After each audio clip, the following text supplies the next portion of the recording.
luxury brands. So luxury brands are known for driving values, Yeah. investing behind the consumer and the customer, coming back with a disruptive ideas in the market. Whether luxury brands in the FMCG industry or any other industry. So Finance for 99, they are happy to welcome you, Aida, because you're a great guest to support us in that journey. So welcome to the show. Thank you, and I think I'm very happy to be here. And I know you personally, Mahmoud, and I'm very proud to see what you're doing. So I feel honestly lucky to be part of this new podcast that you're doing, and yeah, let's share some knowledge with everyone. Let's do that. So usually in our podcast, we start introducing the guest not with a direct question. We introduce the guest through the purpose, which is something more deeper and has a wide range to explain the true purpose of that guest. So what is your purpose in life, Aida? That's a very deep question, and I love it because I think we spend a lot of time really in our journeys in life, at work, outside, to really understand what and why are we here, and it changes a lot. And for me, it kept changing and evolving, but somehow it was all more or less linked to one thing, which I believe my own purpose is. I love to empower people to be anything they want to be, to really be anything they want to be, outside what the traditions and outside what the society tries to kind of put them around or in a frame, So I believe that I have a gift somehow, a talent, I don't know, that can help people to be confident enough, to speak up enough, to get empowered, to kind of really be who they are and speak up and not be intimidated by what the society is. So so I believe that would be my purpose. When you have your purpose and allow the people to be whatever they want to be, sometimes it might fire back at you. Sometimes it doesn't go with the flow that you want to manage it, especially at work or personal. How do you stick to your purpose? Because this is against your purpose. It's so true what you're saying, and I had someone who told me something amazing, who told me, Aida, there's a huge difference between intentions and impact. And sometimes you can have very good intentions to do things, but the impact is not what you expected or what you really actually wanted to achieve. So it's always a trick and it's a learning, how to do things and how to deliver your messages by reducing the gap between your intentions and your impact. Because if you have good intentions but you left bad impact in a way or another on people, or you delivered your message wrong, or it fired back like you said, then you didn't really deliver your purpose. So it's all about how to bridge this gap. So you learn. It's a continuous learning, how to really change your way, how to kind of inspire and not intimidate in the way you talk about things or you talk about people. How to not judge, and how to give people space to kind of express themselves in a way and make sure that what they want to deliver in life, and it's there and it's outspoken. It's not a judgmental environment. Everybody has a way, and has a unique way. I would love to say that. So it's really about being an open-minded person as well, and try to give them the space to really speak up and just and allow everybody to who he or she is. So I think it's a continuous learning. I'll go more deeper here. Let's do that. So purpose is coming from the struggle. Yes. Does this mean that you struggle for being intimidated or not to express yourself, and that's why you choose your purpose to give the allowance for everyone to be whatever he or she wants to be? Absolutely. And I love that. And thank you actually for asking me this, because you're allowing me to share a bit of a personal experience. I wouldn't say a struggle, I was lucky to be born and raised in a decent family, in a good society, good school. So I was actually in a way lucky, and I would say lucky, But yes, I think all of us, and especially in the Middle Eastern side world, you know what I mean? I'm sorry that I'm going to bring this up, but like as a woman as well. And I know that this is not the objective of this podcast, but it's true, we cannot hide from these things. And it's true. Like, it wasn't a struggle, but there was challenges.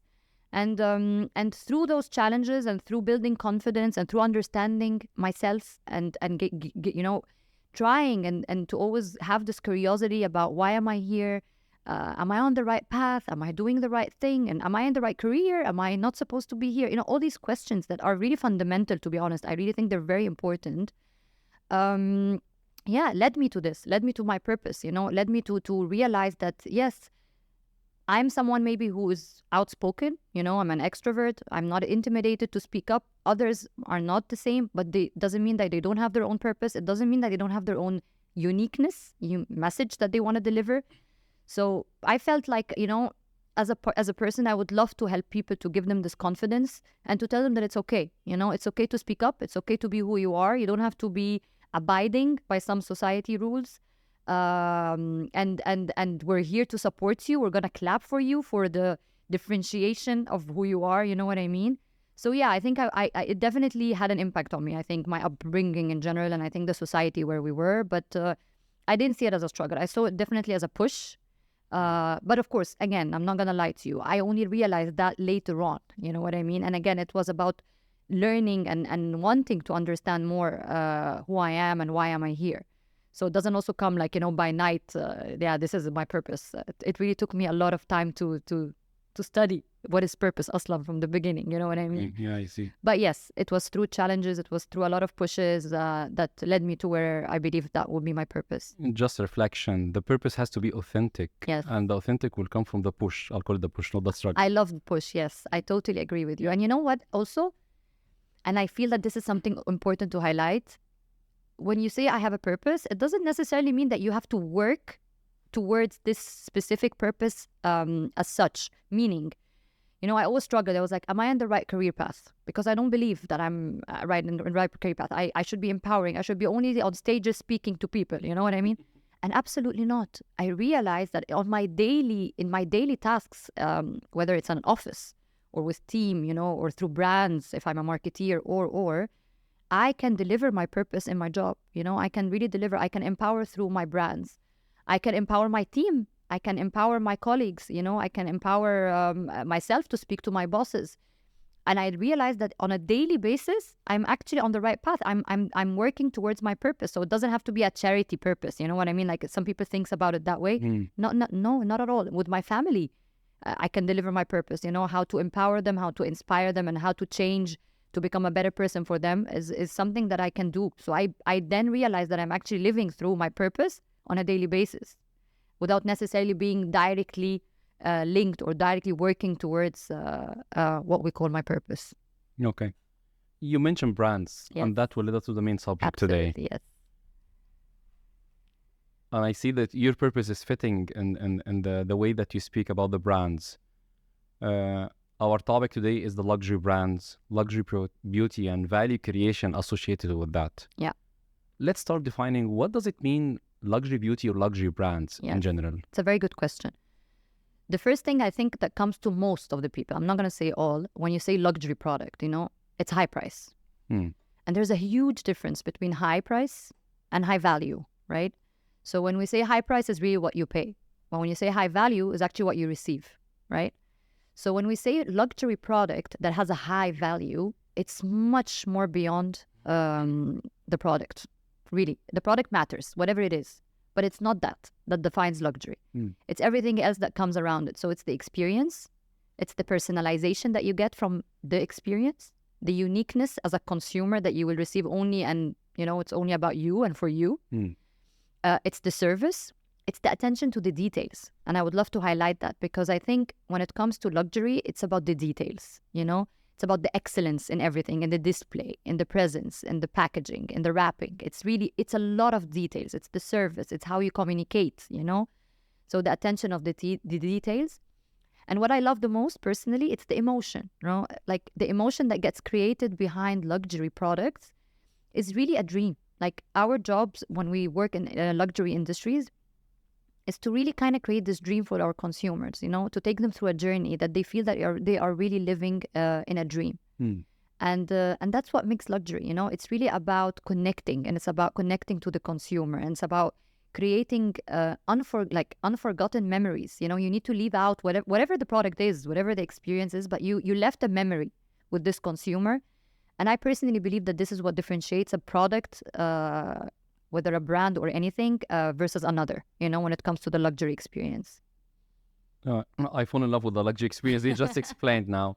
But does this mean that non-luxury brands, Yeah. if there's a luxury segment and non-luxury segment, Yes. they don't pay attention to the details, they don't pay attention to the customer and consumer experience? They definitely do. Okay. So we will not say that they don't, for sure not.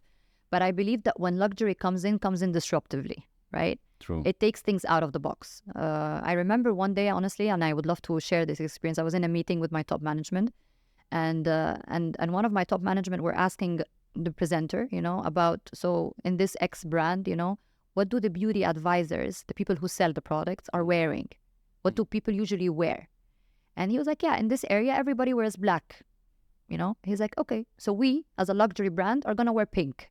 You know what I mean? It's just get out of the box, do things disruptively, shock the market, of course, within a specific respectful guidelines about the market, but really go beyond. You know what I mean? And I think this is really what makes luxury different than other, let's say, what we call mass product.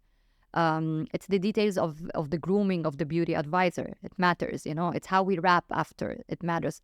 And yes, I would tell you that maybe when you go buy luxury, which we will come to that later, you will not find me anywhere, right? You will find me in an exclusive area. So to give me the space, to give you the experience, to give me the space, to give you the feeling and the emotion, the connection and the bond, A luxury consumers, by the way, not in all the retail landscape places, but in specific and mostly, love to spend time to buy product. You like we care about the seating. It's not a negotiation area, but it's more like it's a service. It's a whole. We can sit down for hours and talk about the same product, and that's what luxury is about. So it's a different type of details, I would say. Okay. Yes. So every brand has its own details. Yes. But the luxury beauty or luxury brands, they have their different type of details. 100%. 100%. I think from a few minutes that you just explained that, I can see all the value creation across all the chain. Yes. So luxury brands, they are known for the value creation in the market. Yes. Being disruptive. Yes. Choosing different color for the ushers, for example. Go to different costume or outfit for the ushers, which is another value creation in the market. Absolutely, 100%. I totally agree. And this takes me to a very important point, which we can link it to the discussion. I remember very old time, in the old times, when we used to look at the value of a brand, when you wanted to evaluate a brand, let's put it that way. We used to say, okay, what are the factors, what are the measurements that we look at when we want to evaluate a brand, to be luxury or not, I think in the old days, it was very clear, it was your brand equity. So if you have a strong brand equity, you're a strong brand. It definitely is. I mean, there's no discussion about that. Brand equity and the consistency of the brand messages and the brand DNA in a market is very important. And this is what defines your market shares. This is what defines, your profitability. Everything is important.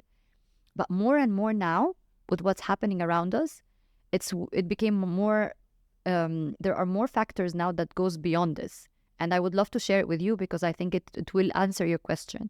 Today, what defines us as a luxury brand, as a strong luxury brand or a high-value luxury brand is, on top of all of what I just mentioned, are two actually very important things. Innovation, and sustainability. There's two things. Innovation when it comes to technology, when it comes to digitalization, and we can talk about that, and sustainability, which is very important, I think. And the more we care about the environment, the more we care about Earth, the more we understand sustainability and the more we take into consideration what happens when we produce a product, you know what I mean? The more of a value creation we create as a luxury brand. And luxury market in general is really pioneering when it comes to sustainability and to drive sustainability, you know what I mean? And I can tell you that only from doing things that really matters in the environment, already we see the high value creation and the value chain that you just mentioned. You know what I mean? When it comes to if it's efficiency, so savings comes along, you know what I mean?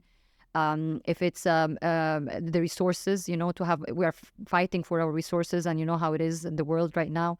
So again, when we talk sustainability, how we drive again high value creation there. So all of this really matters. So it's really those two new factors, I would say. I don't want to say new because they've always been there, but let's say emphasized now, are more and more linked to luxury directly, and they have a very important role to play to the value chain of luxury market. Yeah, let's go aside on the sustainability part. Yes. There's a perception that whatever is environment friendly yes has to be expensive. Yes. and taking care of the planet will be costly in that sense. What is your views on that? Not really. I really don't agree 100% on that. I mean, again, I won't tell you I'm the expert in this field, but for sure it's not the case, at least in some of the, let's say, the products that I currently work with, for example. There's a lot of initiatives that we're taking and we're doing that is related to sustainability. And it's driving the product in the most efficient way, which is impacting price. I mean, when you're efficient, you will impact price. And this helps us to have a better price positioning. Again, I don't want to link only luxury to high price point. You know what I mean? It is for sure, but it's because you're receiving a high value in return. But when we drive, I can give you a simple example, like in the fragrance industry, for example. You can go to buy high expensive fragrance. More and more now we're talking about refillables, right? Refillable is cheaper than a full fragrance because of it's not the same packaging, for example. But here we are, we're offering something that is less cheap, still extremely luxury, because you're going to get exactly the same benefits, and you will even enjoy a much more better experience. You will impact the environment in a better way. We're not losing the same, you're just recycling the same bottle. You're not throwing, you're not, so it's really positive impact on the environment. And you're not paying a high price for it. And that's exactly what we're trying to actually more and more educate our consumers for. It's a valid point. When the luxury brands walk the talk, and take these steps, it will be like a role model for the mass brands. Yes.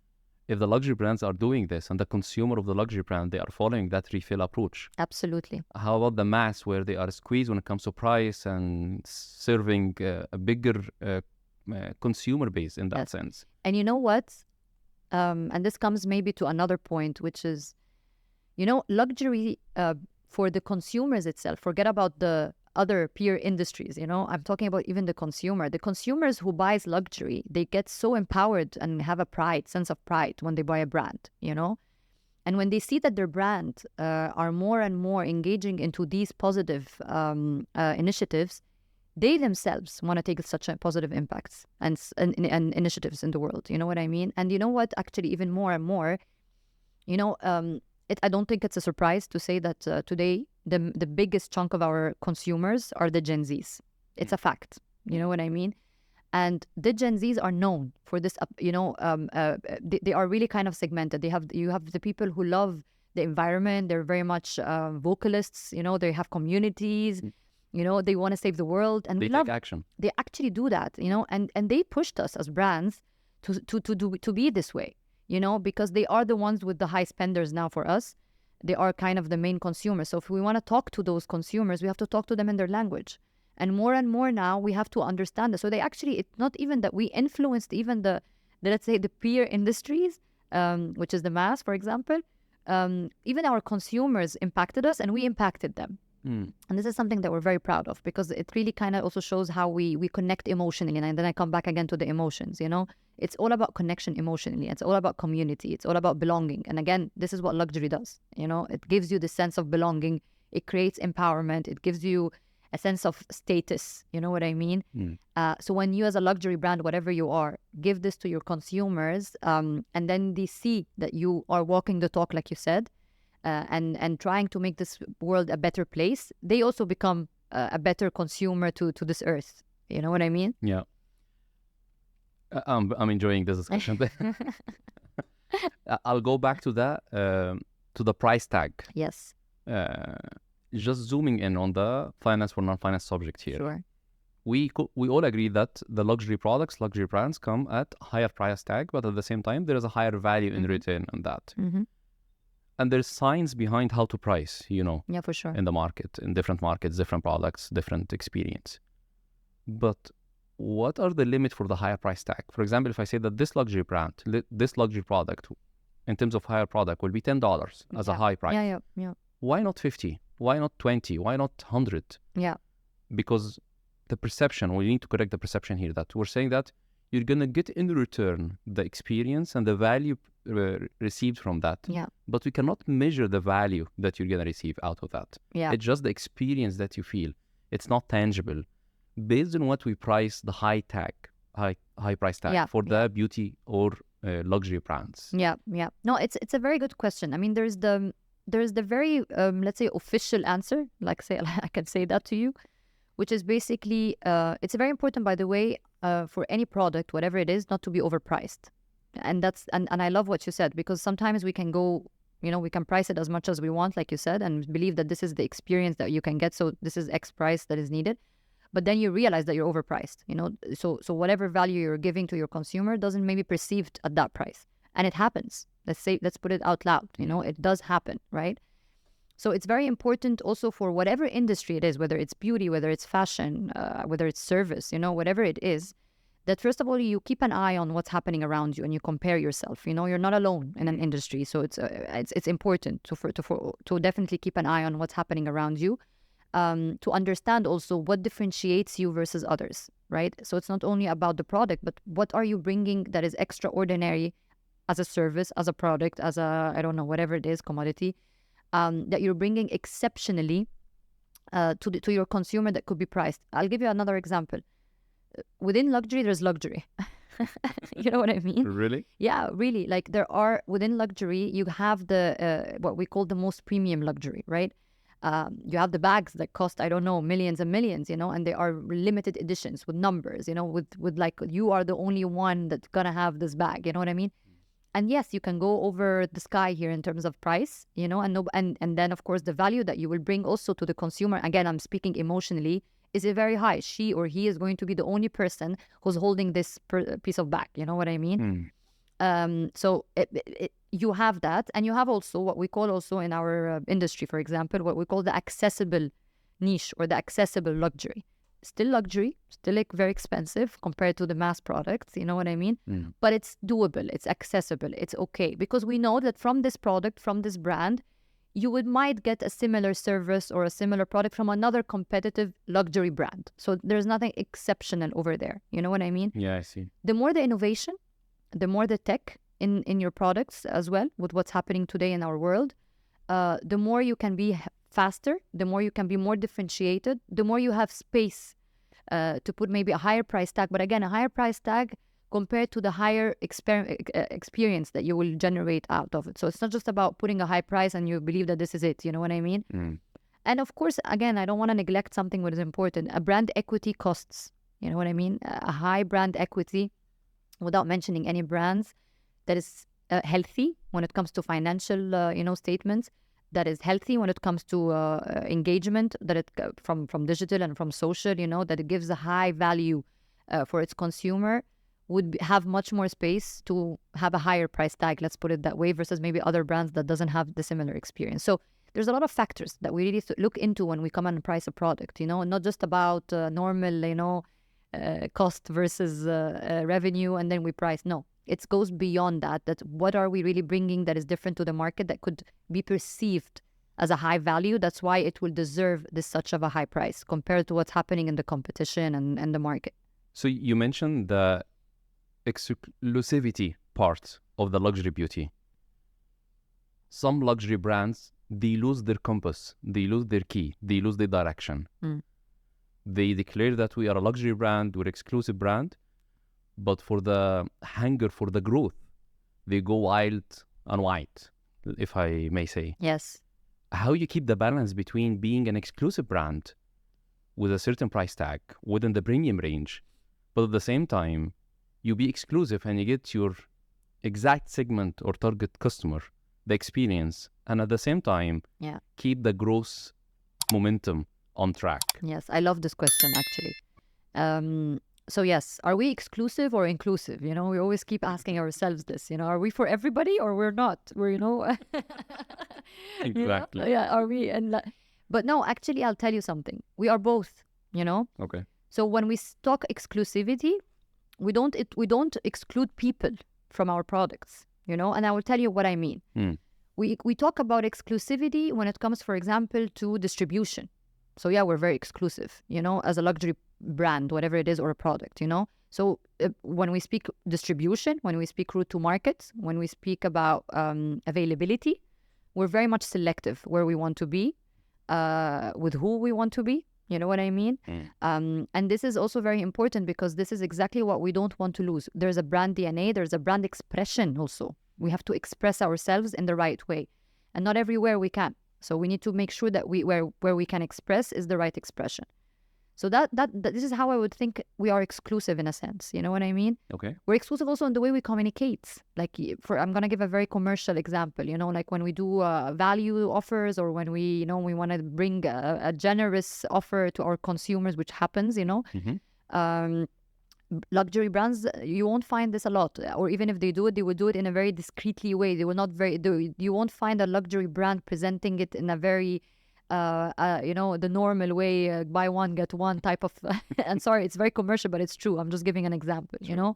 We will still give maybe the same percentage of a value, or we would give the same generosity, but in a very luxury way, in a very packing different service for free, something completely different. So this is how I would think exclusivity. But are we inclusive? Absolutely yes. So we talk to everybody. We talk to men, we talk to women, we talk to a lot of different ages. We don't talk to one age, despite if we say that Gen Zs or millennials are mainly the high spenders on luxury. But this doesn't mean that we don't talk to the other generations as well. Within luxury, you have so many propositions of product. You know what I mean? Whether it's fashion or beauty or whatever, or even service. You know what I mean? Like I love Emirates, for example, and I'm sorry to mention a name, but I love how they do it. I don't think anybody who uses Emirates doesn't believe he's using a luxury experience. But you're still an economy, right? But it's inclusive. He's telling you are part of us. You know what I mean? And we will still give you a level of standard that you will not get somewhere else. But there is also the most higher premium, where there is the first class and the business classes, which is much higher to whoever believes he wants to enjoy this experience. Similarly to our products, when it comes to beauty, for example, if I speak about it, you would have the high premium, like I mentioned, the very top-notch type of products. And you have the accessible products, which is still very much luxury. You will get the same service. You will get the same branding. You will get the same, experience. You will get the innovation out of it as well. You know what I mean? But you will not get maybe some benefits or some sizes or some, categories in this brand that could be a little bit much more premium. So I always see it like this, we are exclusive. In a way, but we are definitely talking to everybody, and it's more and more getting into this, like we should talk to everybody and be inclusive to everybody. And this comes to what I told you in the beginning, my purpose. It's very important that we accept everybody the way he or she is. You know what I mean? And we try to accommodate as much as possible, and to try to empower through our brands people who believes that whatever they believe, you know what I mean, whoever they are. But the higher the value, in a way, sometimes it will be the higher the cost and the higher the price. But we try also to accommodate everybody. Yeah. Before moving to the next point, what you're saying that the luxury segment, yes, it is somehow fragmented, similar to the mass. So within the luxury segment, yes, there is different tiers of luxury. Yes, this is so true. Yes. Yeah. And then every tier of that luxury have the role to play. Yes, absolutely, 100%. I see. But what's very important, and what you mentioned earlier, that you don't lose your DNA. Yes. And that's very important. We are not here to lose our DNA as brands. We have a message, we have an emotion, we have an experience, we have a tech, we have whatever it is that belongs to us as a brand, that is differentiating us versus others. We always have to keep this. So you would never find a brand that loses itself, like you said, is I think the ones that loses their DNA, that they don't know what they stand for, they don't know what their strategy is. They don't know what they're trying to deliver. If you have this fixed, and you know what you are and where you are and what you want to do, what your products are trying to achieve, you will never lose your direction, even though you try to accommodate through different tiers, like you said. Okay. You mentioned the tech and Generation Z. Yeah. If this is, we said, as an inclusive culture, you're accepting everyone, but if this is your main consumer and customer at the end. Yes. Now, Generation Z only speak about the technology. Yes. Augmented reality, Absolutely. Virtual reality, Yeah. and all of the new tech that we're facing now. Yeah. If luxury brands will not cope with that, it will lose its compass as well. So it has to cope with that. 100%. So in that sense, how you see luxury brand adapting the technology, and how both together they are creating value? Yes, I love this question again. I'm lucky again to work in a company, to be honest, that taught us the meaning of this. Without mentioning names, but the company that I work with spends billion of dollars in R&D, research and development. Okay, and we believe 100% that R&D, research and development, is really the tool that kind of bring creativity and science together. Okay, now AI, artificial intelligence, came along. Okay, and I think it is the perfect complementary to power up our R&D. So today, with artificial intelligence, with data, and with creativity, when we put all of this together, it's the perfect recipe to create things, whether it's product, whether it's services, whether it's experiences that were never there before. And this is what we try to do with luxury. We try to work on all of this. We invest a lot on research. We respect data. We value creativity a lot. And we really try to always have a harmonization between all of these to be more always advanced into what we do, whether it comes into products. So when we say innovation, it's about a lot of things. It's products that could be, leading in innovation. It could be services. And it could be a lot of other, it's really a lot of things. It's not really like directed to one thing. When people think it's innovation, it's only a product. No, we can be very much advanced technology in a service. And we have that. We have that today in the market, in the GCC, in our brands even. So it's already happening as we speak. Okay. Do you think the AI and the technology will have a different consumer experience in the future? Absolutely, yes. Absolutely, yes. So technology can impact luxury brands like clothing brands, bags brands. But if I go deeper for luxury beauty, Yeah. how technology will impact this industry? I can give you real examples. I mean, it's reality. Live on the market? Absolutely, 100%. Okay. Again, without maybe mentioning brands, but Definitely, yes. But I can tell you that it's there, and I can assure you that it's there.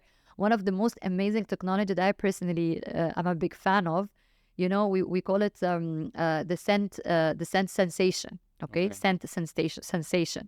So basically, it's a machine. It's a device, that tackles your emotions in the brain, and it's very personalized. So every person has its own way, has his own her waves, in the brain. Yes. And from those brains, it kind of identifies the perfect scent for you, just because of your waves. So to that extent, the experience is personalized. It kind of helps you, as a Mahmoud, for example, one day to understand what would be the perfect scent. Is it the woody? Is it the rose? Based on what your brain loves and understands. This is how crazy technology can go. You know what I mean? Another amazing example would be, we work in beauty, so there's a lot of foundation and makeup and, without going into much details, but reality of things is the skin tones of the humans is so different from one person to another. True. So to be, again, extra personalized to that person and to cater for their needs in their most unique way, we have devices that uses artificial intelligence to match the skin tone of that uniqueness of that person, and blend different shades of foundation to get you the perfect foundation that fits only you. You know what I mean? Again, this is 2 examples of my favorite, but you have so many of this, and more are coming, that really kind of, again, leverage the artificial intelligence to have this more of luxury personalized experiences. And that's what I think we discuss offline. In such an industry like luxury brands, luxury beauty, the more they work on their technology, the more it will be driving economy and value creation in the market. Absolutely, 100%. We've seen the big high-tech company a few days back announce their new augmented reality set. Yes. It is super expensive, I agree. Yes. But this is like the first version of the mobile phone, touch mobile phone. Yes. And now everyone is jumping into that and creating so many other jobs, ideas, creativity in the market behind one idea, luxury brand invented in the market. The value chain, the entire value chain will be impacted based on that. Absolutely, 100%. No, I totally agree with you. And I think it's really the role of the luxury, I think, industry that pioneers when it comes to this high value creation. It's true. And it's not only because of it's the high price tags. And that's what me and you were just talking about. It's not about because it's expensive product, then, automatically it will drive the value chain of a company. No, not at all. It's really about everything else other than the price. It's everything that it creates around it, everything that really combines all the experiences together. That what makes the difference of the luxury, let's say, industry in general. Okay. So time flies. So the last question I have. Yes. That's very interesting discussion, Aida. No, to be thank fair. you. Me too. I'm very much enjoying it. The question here is that, you know, the 4 Ps in the brand, Yeah. and every single P of that Yes. impact the P&L at the end. Yes. It's like a summation of all of the Yes. the 4 Ps in the market, Mhm. and how the P&L will be constructed and your profitability and growth in that sense. Defining beauty went through phases. If you go back 15 years ago, beauty means X. And then 5 years back, beauty means Y. And very recently, you see a new definition of the beauty as we speak now. So beauty definition change over time. Yes. Do you see that in the future, beauty definition will change again and evolve again? And Yes, I think. what do you think will be the definition of beauty in the future? Yeah, I think the definition of beauty is more and more becoming authentic. And I really and again I love this personally, you know. I think more and more again when we talk beauty, it's about being authentic as a person. And this is the role of the brands today. You know, as brands, when we talk to our consumers, it's always about being you and being authentic. We're here only to help you and to just shine and to help you shine the way you are. We're not here to adjust you or to change you. You know what I mean? We're actually here to liberate you. You know, and we have brands that carry those names. You know, it's a fact. All our brands today is all about empowerment, is all about enhancing the person who she is. And I love that, because this is really what beauty is about today. You know what I mean? And again, it comes back to what me and you spoke about. People today consumer today define beauty and love the beauty brands in specific, you know, the luxury beauty brands that has a cause and has a purpose.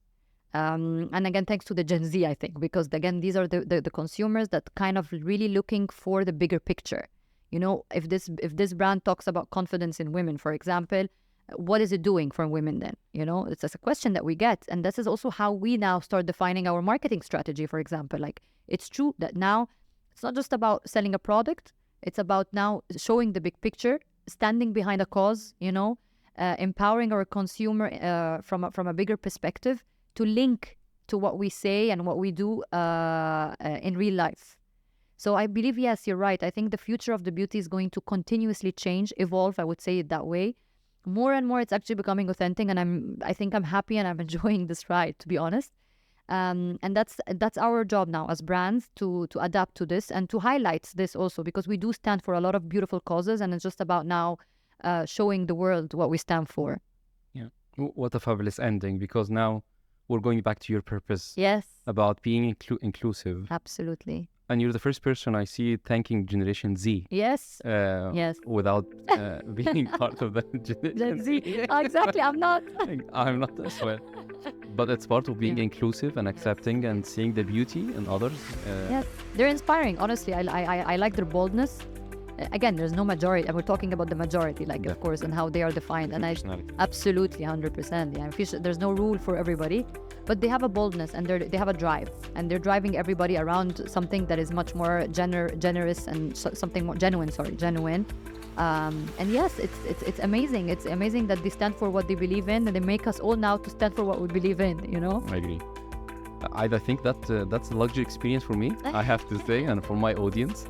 Really appreciated what you shared. I think the value creation, the luxury beauty now in terms of picture has been painted beautifully by you. Thank you. So thank you very much, and looking forward for further collaboration as well. Wish you all the best. Thank you so much, Mahmoud, and I honestly enjoyed a lot our discussion, and you're doing something fantastically great coming from a financial professional. But I think it's amazing also to show people how when we speak finance, it's not finance as in like Excel sheets, you know, it's the business, it's what's happening outside the world. And linking everything together, because eventually I think everything is linked. So congratulations on what you're doing, and keep it up. And I would love to one day collaborate even further. Thank you so much. Thank you, Aida.